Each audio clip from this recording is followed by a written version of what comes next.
کتابوں میں پڑھا ہے کہ جب شب قدر آتی تھی نا، مغرب کے بعد لوگ کانپنے لگ جاتے تھے۔ شب برات والے دن مغرب کے وقت لوگوں پہ راشا طاری ہوتا تھا، ہائے کیا بنے گا۔ لوگ معافیاں مانگتے تھے اور سٹائل یہ ہوتا تھا کہ دروازوں پہ دستک دیتے تھے، جا کے دستک دیتے تھے، کہتے تھے یار میرا کوئی انداز تمہیں کہیں برا تو نہیں لگ گیا، کوئی بات تو نہیں میری تم تک پہنچی، مجھے معاف کر دینا، آج شب قدر کی رات ہے۔ اور پھر مسجدوں میں لوگ آتے تھے تو نیک لوگ، پرہیزگار لوگ، اللہ تبارک و تعالیٰ کے پاک باز بندے، جن کے لیے گمان بھی نہیں کہ وہ کوئی کبیرہ جرم کا ارتکاب کریں گے اور پھر اس پہ ڈٹیں گے، وہ لوگ بھی رویا کرتے تھے۔ میں اور آپ بڑے مست ہو گئے، رسم سی محسوس ہوتی ہے اب ہر محفل، ہر مجلس، محسوس ایسے ہوتا ہے کہ جیسے وہ ذوق، وہ تڑپ، وہ شوق جس آدمی کے فرائض بھی میری طرح پورے نہیں، نمازیں بھی پوری نہیں، اس نے بھی سیدھی جیب کے اندر جنت کا ٹکٹ ڈالا ہوا ہے، فرائض تک پورے نہیں کر پایا، نوافل سنتیں واجبات تو بعد میں آئیں گے، ٹکٹ ڈال کے پھر بعد احساس ہی کوئی نہیں۔ پتہ نہیں کتنے پتھر اور سنگ دل ہو گئے ہم لوگ کہ وہ جو اندر درد تھا نا کہ یار وہ کہیں ایک بات، ایک جملہ، کہیں ایک لقمہ حرام کا، وہ کہیں فلاں جگہ پہ کوئی بے ادبی، وہ لوگوں پر بوجھ بنتے تھے، ان کے عیب، جرم، خطائیں۔ ہم اتنا زیادہ بولتے ہیں کہ پتہ ہی نہیں کتنی باتیں کرتے۔ مال کہاں سے آ رہا ہے یہ سب کو پتہ ہے، پر کس طرح کا آ رہا ہے اس پر کوئی توجہ دینے کو تیار ہے۔ حضرت حسن بصری رحمۃ اللہ تعالی علیہ سونار کا کام کرتے تھے، توبہ کرنے سے پہلے ایک دکان رکھی ہوئی تھی، تو آپ فرماتے میں ذرا مہنگا سونار تھا، سب سے زیادہ بغداد کے اندر قیمتی سونا میں بناتا تھا۔ فرماتے میں جب کوئی سونے کی نئی چیز تیار کرتا تھا تو عام آدمی کے بس میں نہیں ہوتا تھا اسے خریدنا، تو میں کسی وزیر کے پاس، مشیر کے پاس، مالدار آدمی کے پاس جاتا تھا، کیونکہ جو میں بناتا تھا وہ ہر آدمی خرید نہیں پاتا تھا۔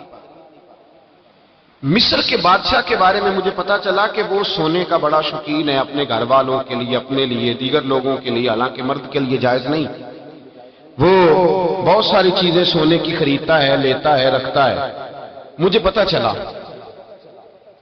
فرماتے ہیں کہ میں نے اس کے وزیر سے ٹائم لیا، کہا کہ یار میں نے ایک سونے کی چیز بنائی ہے تو عام آدمی تو خرید نہیں سکتا، تو بادشاہ سے وقت لے کے دو۔ وزیر کو میں نے تحفے تحائف بھی دیے، جو طریقہ ہوتا ہے، اس کو کہا میری ملاقات کرا، تو کہنے لگا میں تیری ملاقات ضرور کرا دیتا پر آج نہیں ملاقات ہو سکتی، آج تو بادشاہ اپنے پچھلے گاؤں گیا ہوا ہے۔ تو میں نے کہا وہاں ملاقات کرا دو، اس لیے کہ جو سونا میں لے کے آیا ہوں بڑا قیمتی ہے، واپس لے جاؤں گا تو رستے میں ڈاکوؤں کا خطرہ ہے۔ مجھے کہنے لگا ٹھیک ہے میں کرا دیتا ہوں۔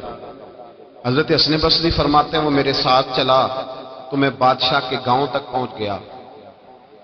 میں نے کچھ عجیب سا منظر دیکھا گاؤں میں پہنچ کر، ایک قبر ہے، قبر پر خیمہ لگا ہے۔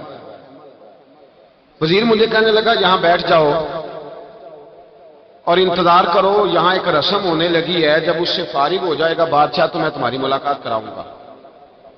فرماتے میں بیٹھ گیا تو میں نے ایک انوکھی سی رسم دیکھی، جو بڑے بڑے علماء تھے نا شہر کے، سب سے پہلے وہ آئے، بڑے چوٹی کے علماء، فقیہ لوگ، علم و فن پر جنہیں اللہ تبارک و تعالیٰ نے دسترس عطا فرمائی تھی، بڑے، میں جانتا تھا مصر کے علماء کو۔ کہتا وہ آئے اور قبر کے قریب ایک چکر انہوں نے لگایا اور وہ بیٹھ گئے۔ عجیب رسم دیکھی میں۔ حضرت خواجہ حسن بصری رحمۃ اللہ تعالی علیہ فرماتے ہیں تھوڑی دیر گزری تو میں نے صوفیاء کو دیکھا، جو اللہ اللہ سکھانے والے لوگ تھے، درویش لوگ تھے، ان کی جماعت آئی، قبر کا چکر لگایا، بیٹھ گئی۔ تھوڑی دیر گزری تو ادیب، شعراء، کلام لکھنے والے لوگ آئے، ایک چکر لگایا تو بیٹھ گئے۔ پھر تھوڑی دیر گزری تو فرماتے ہیں کہ سپہ سالار، جرنیل قسم کے لوگ آئے، ہاتھ میں چھڑیاں ہیں، اسلحہ زیب تن کیا ہوا ہے، تلواریں، نیزے پہنے ہوئے، ایک چکر لگایا، بیٹھ گئے۔ پھر میں نے دیکھا کہ ڈاکٹر، حکیم، طبیب آئے، بڑے بڑے نسخے ہاتھوں میں، قبر کے قریب ایک چکر لگایا تو بیٹھ گئے۔ پھر میں نے دیکھا حسین و جمیل عورتیں آئیں، ایک چکر قبر کا لگایا تو بیٹھ گئیں۔ خواجہ حسن بصری فرماتے ہیں اچانک میری نظر چندھیا گئی، میں تڑپ اٹھا جب میں نے دیکھا کہ بادشاہ نے اپنے سر سے تاج اتارا اور اپنے ہاتھ پہ رکھا۔ پھر بادشاہ قبر کے قریب گیا تو چیخے مار کے رویا، اس درد سے رویا کہ دو آدمی پکڑ کے خیمے میں لٹاتے ہیں، فرماتے ہیں مجھے وہ میں جو کاروبار گیا تھا وہ مجھے بھول گیا۔ میں نے وزیر سے پوچھا کہ یہ کیا ماجرا ہے، میں نے اس طرح کا انداز کہیں دیکھا نہیں، کیا رسم ہے؟ تو وزیر کہنے لگا بات دراصل یہ ہے کہ بادشاہ پورے ملک کا، مصر کا حکمران ہے، اس کا ایک ہی بیٹا تھا، درجنوں درباروں کی حاضری اور سینکڑوں صوفیاء کی دعا اور کروڑوں اور لاکھوں لوگوں کو صدقے اور خیرات دے کر دعائیں کرا کے بادشاہ نے، کبھی پوچھو اس آدمی سے جس کے ہاں اولاد کوئی نہیں، پتہ نہیں کس منت کے ساتھ ایک بیٹا خدا سے لیا۔ بیٹا پڑھنے لگا، تعلیم میں بھی لائق، گھڑ سواری میں بھی لائق، تلوار میں بھی لائق، سارے علوم فنون، وفا شعار بھی، اطاعت گزار بھی، ساری خوبیاں بچے میں پیدا ہوئی۔ پھر ایک دن بیٹا رات کی تنہائی میں رویا، اماں جی بات سننا، ابا جی دوڑ کے آئے، کہتے ہیں بیٹا رویا تو بادشاہ اور اس کی بیوی دوڑے گئے، کیا ہوا؟ کہنے لگے پیٹ میں کوئی درد ہے، یہاں کچھ تکلیف ہے۔ مصر سے لے کر بغداد اور بغداد سے لے کر پورے عرب کے حکیم آئے، سمجھ نہیں آئی کسی کو کہ بیٹے کو درد کہاں ہے۔ وہ کہتے ہیں کہ جس طرح کسی جانور کے گلے پہ چھری چلے تو وہ تڑپتا ہے، یوں وہ بچہ تڑپا، اور بادشاہ اور ملکہ کے ہاتھوں میں آرزوؤں کا مسکن کلمہ شہادت پڑھ کے انتقال کر گیا۔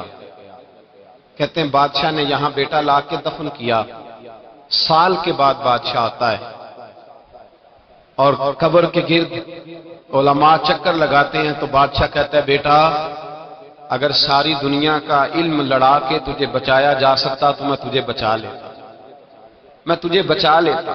پھر صوفیاء آتے ہیں تو بادشاہ کہتا ہے بیٹا کئی دنوں کے چلے کرا کے وظیفے پڑھا کے تو بچ سکتا تو میں تجھے بچا لیتا۔ پھر بادشاہ جرنیلوں کا ایک چکر لگوا کے کہتا ہے بیٹے اگر ساری دنیا کی طاقت لڑا کے میں تجھے بچا سکتا تو میں اپنے گھر کا چراغ کبھی بجھنے نہ دیتا۔ پھر بادشاہ کہتا ہے بیٹے دیکھ ساری دنیا کی حسین عورتیں تیری قبر کے پاس کھڑی ہیں، اگر حسن سارا ضائع کر کے تو بچ سکتا تو میں بچا لیتا۔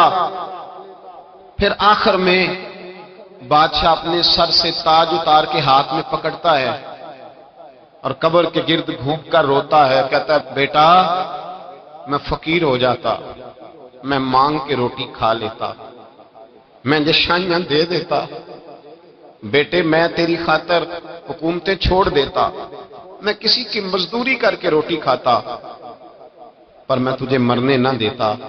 پھر وہ روتا ہے اور کہتا ہے کیا کروں کل نفس ذائقۃ الموت، کیا کروں جو تجھے لے کے گیا ہے اس نے قانون بنایا ہے کہ ہر ایک نے موت کا ذائقہ چکھنا ہے، اس نے قانون بنایا، اور جب اس کا قانون لاگو ہوتا ہے پھر نہ ماں کی سسکیاں کام آتی ہیں، نہ باپ کی دعائیں، نہ علم، نہ فن، پھر کوئی چیز کام نہیں آتی، پھر جانا پڑتا ہے، پھر جانا پڑتا ہے۔ باپ ایک ایسا رشتہ ہوتا ہے جو زندہ ہوتا ہے تو لگتا ہے سر پہ چھت ہے، اور جب وہ رخصت ہوتے ہیں تو لگتا ہے چھت اتر گئی۔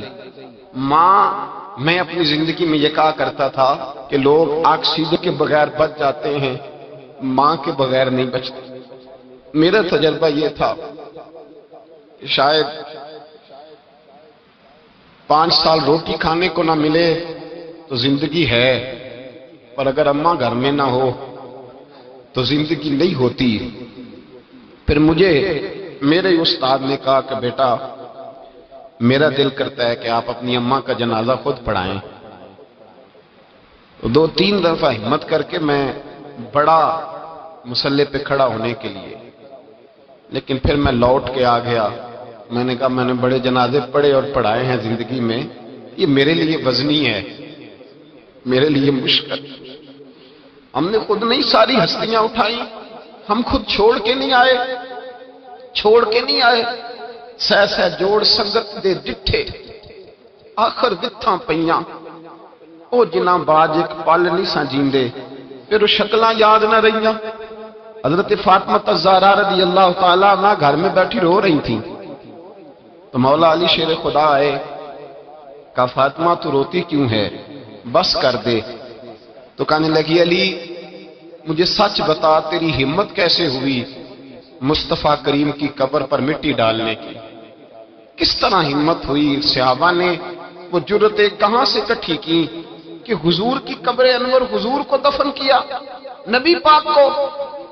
حضرت علی رضی اللہ تعالیٰ عنہ دلیر آدمی تھے اور پھوٹ کر روئے، کہنے لگے فاطمہ تجھے کیا بتائیں، ہاتھ کامتے تھے، روحیں لرزتی تھی، پر رسول کے قانون کی پابندی کرنا ہماری ڈیوٹی تھی، ڈیوٹی تھی ہم۔ میرے عزیز مجھے بتلائیے، آج شب قدر ہے،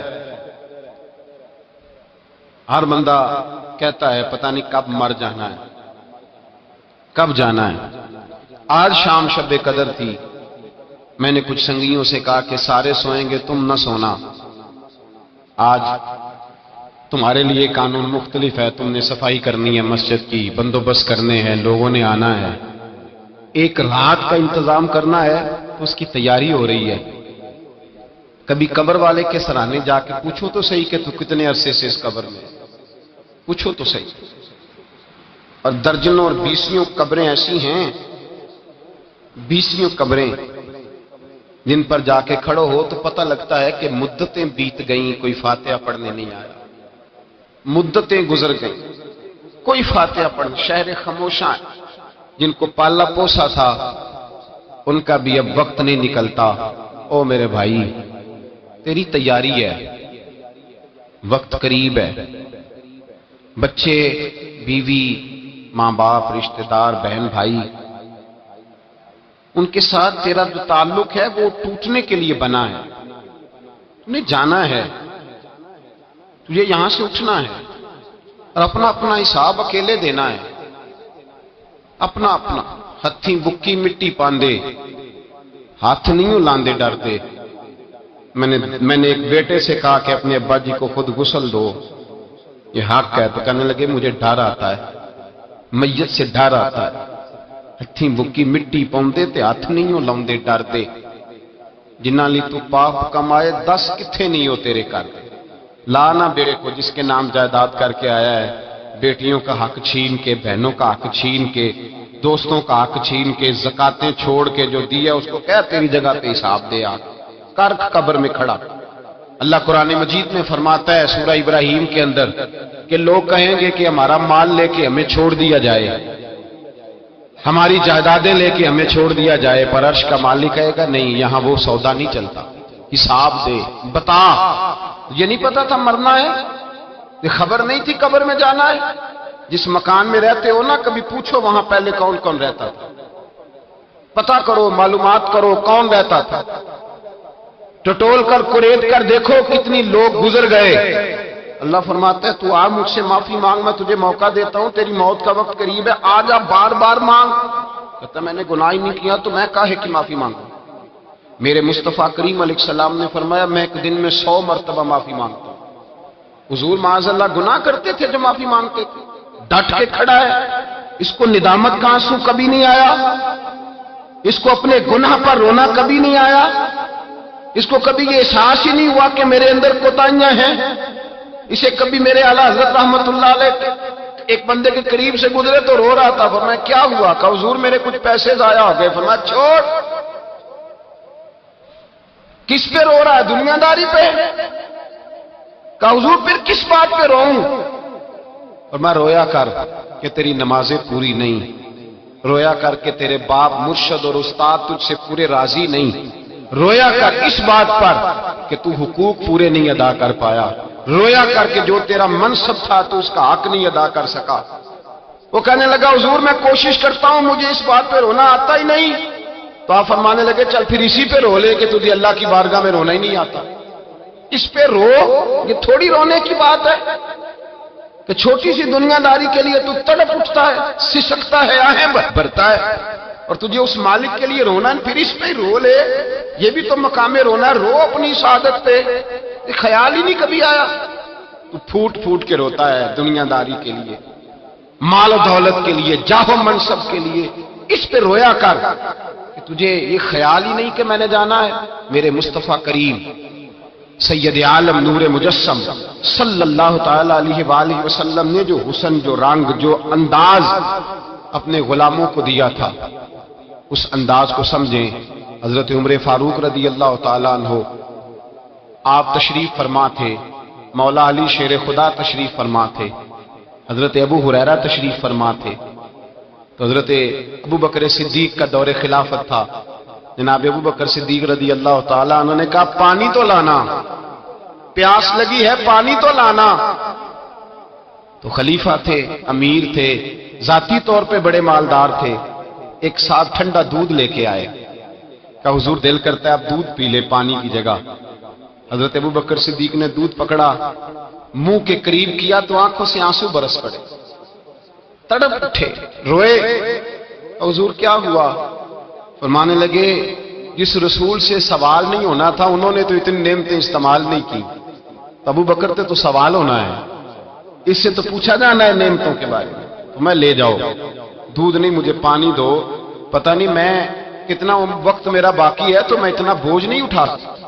احساس تھا یار چلو کبھی کبھی صحیح یہ احساس پیدا تو ہونا چاہیے نا کہ میں سویرے سے لے کر شام تک جب میں سوتا ہوں تو سوچ کے، جب بندہ سوتا ہے تو کوئی سوچ ہوتی ہے اس کے ذہن میں، کچھ نہ کچھ سوچ رہا ہوتا ہے۔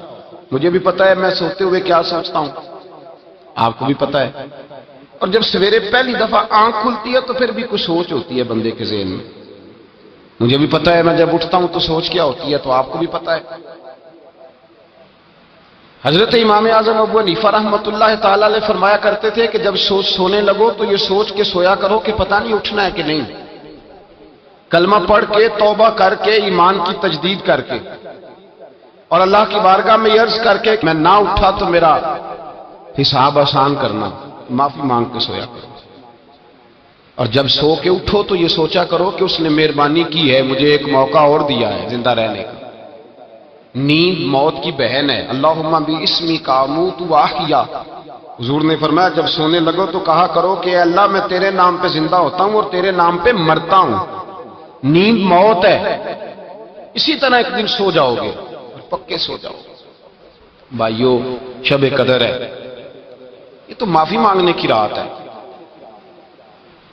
پر میں تو اب یہ سوال پوچھتا ہوں کہ گناہگار ہی کوئی نہیں تو معافی کون مانگے گا؟ ہم نے تو اپنی زندگی پر بہانوں کا، ہیلوں کا، جھوٹ کا، ملمہ سازی کا ایسا ورق چڑھایا ہے چاندی کا کہ ہم تو سارے نیکوکار پرہیزگار لوگ ہیں الا ماشاء اللہ۔ احساس ہی نہیں ہے، تو جس بندے کو یہ احساس ہی نہیں کہ مجھ سے گناہ ہوا ہے، معافی کس چیز کی مانگے گا؟ تو پیغام یہ ہے کہ پہلے تو یہ احساس پیدا کریں کہ کچھ کوتاہیاں ہیں، اور جب یہ احساس پیدا ہو تو پھر یہ سمجھ لیں کہ حساب اپنا اپنا دینا ہے، اور جب حساب اپنا اپنا دینا ہے تو پھر یہ بھی سمجھ لیں کہ موت کے وقت کا ہمیں پتہ نہیں، تو اس کا معنی یہ نہیں کہ موت کا وقت مقرر نہیں، وہ اپنے وقت پہ بہرحال وہ آ جائے گی، آئے گی اور لے جائے گی۔ اور باقی جہاں تک تعلق اس بات کا ہے کہ واعظ ہے، نصیحت ہے، گفتگو ہے، وہ ہم روز سنتے ہیں، سنانے والے بھی روز سناتے ہیں، بلکہ اب تو ایک اور بات بھی ہمیں کچھ عرصے سے سننے کو ملی ہے، کہتے ہیں جی کوئی نئی بات سنائیں۔ کیا کریں؟ کہاں سے نئی بات سنائیں؟ قرآن بھی پرانا، حدیث بھی پرانی، نئی بات کوئی نئی بات نہیں، کوئی نئی بات نہیں انہوں نے سنائی۔ تو بھائی سوال یہ ہے کہ آپ یہ بتائیں کہ پرانی پہ عمل ہو گیا ہے؟ اگر پرانی پہ عمل ہو گیا ہے تو پھر نہیں سنا دیتے ہیں۔ صحابہ کرام فرماتے ہیں ہم جو کوئی آیت سنتے تھے نا تو گھر جا کے اس پہ عمل شروع کرتے تھے، پھر نہیں سنتے تھے۔ اب تقریریں اور واضح جب ہم کہتے ہیں نا نئی بات سنائیں تو اس کا مطلب یہ ہوتا ہے کہ ہم سرور لینا چاہ رہے ہیں، کان کا ذائقہ لینا چاہ رہے ہیں۔ عمل کرنے کے لیے نا نبی پاک صلی اللہ علیہ وسلم سے کسی نے کہا تھا حضور میں نصیحت حاصل کرنا چاہتا ہوں تو کچھ بتائیں، تو میرے محبوب علیہ السلام نے فرمایا نصیحت حاصل کرنے کے لیے موت کا لفظ ہی کافی ہے۔ موت کا لفظ داؤد تائی کے پاس ہارون رشید نے جا کے پوچھا تھا کہ حضرت کوئی نصیحت کریں، تو فرمانے لگے تیرا باپ کہاں رہتا ہے؟ تو ہارون رشید کہنے لگے بغداد کے قبرستان میں۔ تو کہا تیری اماں کا وہیں ہے، بیوی بچے کا جو رخصت ہو گئے بہن بھائی وہ بھی سارے وہی ہیں۔ تو فرمانے لگے تو نے اتنے جنازے پڑھے ہیں، اتنے لوگ اٹھائے ہیں، میں تجھے کیا نصیحت کروں، میں تجھے کیا نصیحت کروں؟ میرے بھائی اپنے اوپر اس احساس کو طاری کریں، اس احساس کو۔ ہمارے زمانے میں ہمارا یہ مزاج ہو گیا ہے کہ ہم نے دوسروں کی اصلاح کا بیڑا اٹھا لیا، ہم لوگوں کی اصلاح کرنے نکل کھڑے ہو گئے۔ ہر آدمی سامنے والے سے نقص نکال کے اپنی خوبیاں بیان کر رہا ہے اور کہہ رہا ہے کہ سامنے والا سیاںا ہو جائے۔ بلکہ میں یہ کہا کرتا ہوں کہ اب لوگوں کو اپنی دنیا کی اور دوسروں کے دین کی بڑی فکر ہے۔ دوسروں کو لوگ پیغام دیتے ہیں کچھ رعایت کر جا، مرنا بھی ہے، قبر میں بھی جانا ہے، تو بھائی تو بھی کچھ تھوڑا سا سیاںا ہو جا، تو نے بھی مرنا ہے۔ اب دوسروں کو قرآن و حدیث رہ گیا ہے اپنے نفع کے لیے استعمال کرنے کو، کہ کسی کو جب قائل کرنا ہو تو اس کو کہا کہ ایک صاحب نے کہا مجھ سے ایک دفعہ کہ مسجد کھل جائے گی، میں نے کہا کیا ہوا؟ کہنے لگے قسم ایک ہے اس کے لیے مسجد آنا ہے۔ تو میں نے کہا اس کام کے لیے مسجد نہیں کھولتے، مسجدیں تو نماز پڑھنے کے لیے ہیں کہ ہمارے ذاتی فیصلے دنیا داری کے قسمیں اٹھانے کے لیے؟ یا تو دین نافذ کرو نا، تو پھر دین کے مطابق فیصلہ کر لو۔ مسجدیں اس لیے رہ گئی ہیں کہ چلو چل مسجد بڑھ مسیتیں دے صاحب، اس کام کے لیے مسجد ہے۔ احساس پیدا کریں، یہ خیال پیدا کریں کہ دنیا سے جانا ہے، اپنے تصورات کو سمیٹیں یار۔ یہ جو ہمیں ٹینشن ہے نا کہ یہ بھی نیک نہیں، یہ بھی نیک نہیں، وہ بھی نیک نہیں، تو چلو میں بھی نہیں، تو اس نے اپنا حساب دینا، اس نے اپنا اور اس نے اپنا اور میں نے اپنا۔ ابھی سارے خراب ہیں تو میں کیسے صحیح ہو جاؤں؟ تو میرا بھائی کوئی پتہ نہیں سارے 100 سال جیئیں اور تو اگلے سال بھی زندہ نہ رہے۔ اپنی فکر کریں، اپنے اوپر جدوجہد کریں۔ دوسرے کو تبلیغ کرنا واجبات دین میں سے ہے، لیکن پہلے عمل کرنا فرائض میں سے ہے۔ اپنی طبیعتوں کو، روحوں کو بیدار کریں، اللہ کی بارگاہ میں التجا کریں۔ میرے اعلیٰ حضرت فرماتے ہیں اگر تجھے گناہوں کا احساس نہیں تو یہ بھی ایک گناہ ہے۔ اگر تو اپنی غلطی کو غلطی نہیں مانتا پھر تو سب سے بڑا مجرم ہے۔ اپنی کوتاہیاں اپنی آنکھوں کے سامنے رکھیں۔ آج شب قدر ہے، اتنی فضیلت بیان کی میرے نبی پاک صلی اللہ علیہ وسلم کہ حضور علیہ الصلوۃ والسلام نے فرمایا کہ اللہ پاک اس رات نزول دنیا پر اجلال فرماتا ہے پہلے آسمان پر، اور کہتا ہے آج جو بھی بخشش مانگے گا میں اسے بخش دوں گا، جو بخشش مانگے گا میں اسے۔ یا اللہ تو بغیر مانگنے سے بخش دے، اسے نہیں پتا بخشش مانگنی ہے، پر اللہ کہتا ہے تو مانگ مجھ سے، تو بخشش ایسے میں بخشوں گا۔ اس نے قانون بنا دیا ہے، ہم کہتے ہیں نہیں نہیں کوئی نہیں بخش دے گا، وہ کہتا ہے تو مجھ سے مانگ، پہلے آ کے سوال کر، تو سوال کرے گا تو میں تجھے بخشوں گا۔ تو بخشش مانگنے سے اللہ معاف کرتا ہے۔ ایک بات یہ ذہن میں رکھیں کہ بخشش مانگنی۔ دوسرا میرے بھائی اس تصور کو پکا کرے اپنی طبیعت میں کہ توبہ وہ بندہ کرے جو توبہ کی شرائط کو سمجھتا ہے۔ ایک تو محسوس کرے کہ مجھ سے غلطی ہوئی ہے اور فلاں گناہ ہے جو روز مجھ سے ہوتا ہے، ایک تو اس کا احساس پیدا کرے، اور دوسرا یہ خیال کرے کہ میں توبہ کر رہا ہوں کہ میں کام آج کے بعد نہیں کروں گا۔ توبہ کا مطلب کیا ہوتا ہے؟ کام میں آج کے بعد، بولیے،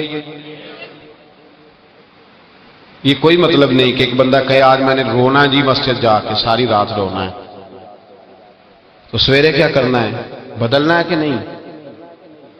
کہتا ہے نہیں میں نے اسی طرح سے کم ناپنا ہے، کم تولنا ہے، جھوٹ بولنا ہے، بدی کرنی ہے، دھوکہ کرنا ہے۔ یہ توبہ نہیں ہے، یہ اس نے رسم ادا کی ہے۔ توبہ یہ ہے کہ تو اللہ کی بارگاہ میں، ہاں یہ الگ بات ہے کہ سویرے نفس نے پھر برگلا دیا، شیطان کے ہتھے چڑھ گیا، لیکن جس کا پروگرام یہ ہو کہ چلو آج شب قدر ہے، تو یہ پھر رسم ادا کی، اس نے لفظوں کے گورکھ دھندے میں الجھا رہا ہے، وہ مفاہیم معنی اور روح تک نہیں پہنچ سکا۔ روح تک جانے کی کوشش کریں۔ اپنے گناہ اعلیٰ حضرت رحمۃ اللہ تعالی علیہ فرماتے ہیں کہ تیری توبہ تب ہے کہ جب جس گناہ سے تو توبہ کر رہا ہے نا، سویرے پھر بندہ کوئی تجھے اس گناہ میں دوبارہ مبتلا نہ دیکھے۔ رسم نہ ادا کرنا، جھوٹ نہ بولنا، ایک تو احساس پیدا کریں. سچ مچ میں کہا کرتا ہوں کہ اللہ سے رزق بھی مانگیں، شہرت عزت دولت بھی مانگیں، لیکن شب برات اور شب قدر کی رات صرف اس سے بخشش کا سوال کریں اور احساس یہ پیدا کریں کہ اللہ تو مجھے بخش دے. یہ توجہ کے ساتھ انہماک کے ساتھ. ساری راتیں تو ہم جاگتے نہیں، کبھی کبھی جاگتے ہیں، بیدار رہتے ہیں. تو جو بیداری کے راتیں ہوں پھر صحیح طریقے سے بیدار رہنا چاہیے، توجہ ہٹا کے ہر چیز سے چھوڑ چھاڑ جبر کرے.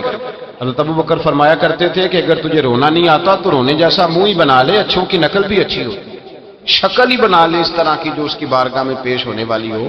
رسم نہیں ادا کریں. آخر